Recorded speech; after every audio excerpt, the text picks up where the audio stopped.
আসসালামু আলাইকুম ভিউয়ার্স, আজকে আপনাদের দেখাবো তরমুজের শরবত। এখন কিন্তু বাজারে ভরপুর তরমুজ পাওয়া যায়, সহজে আমরা এই তরমুজের শরবতটি বানিয়ে ফেলতে পারি। এখন যেহেতু রমজান, আমরা কিন্তু এই শরবতটি ঝটপট বানিয়ে ইফতারের সময় পরিবেশন করতে পারি। তাহলে চলুন রেসিপিটি দেখে নিই। আমি এখানে শরবতের জন্য বেশ কিছু তরমুজ ছোট ছোট টুকরো করে কেটে নিয়েছি।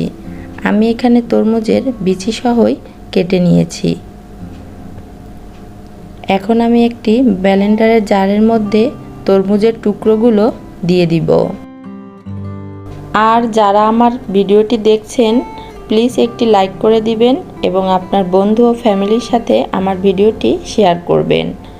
এখন দিয়ে দিব 1/4 কাপ চিনি, 2 টেবিল চামচ লেবুর রস, 1 টিস্পুন বিট লবণ। বিট লবণ না থাকলে আপনারা সাদা লবণটাও ব্যবহার করতে পারেন, তবে যে কোনো শরবতে কিন্তু লবণ অ্যাড করলে শরবতের স্বাদটা বেড়ে যায়।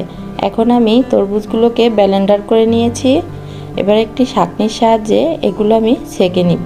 যেহেতু আমি বিচি সহ নিয়েছি তাই তরমুজটাকে ভালো করে ছেঁকে বিচিগুলো ফেলে দিব।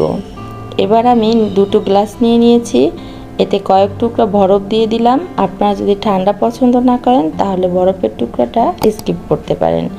এবার আমি তরমুজের রসগুলো গ্লাসের মধ্যে ঢেলে নিচ্ছি। এই তো মাত্র 2 মিনিটে তৈরি হয়ে গেল আমার তরমুজের শরবত। আমরা সবাই কিন্তু বাসায় চেষ্টা করলে ঝটপটে এই তরমুজের শরবতটি বানিয়ে ফেলতে পারি।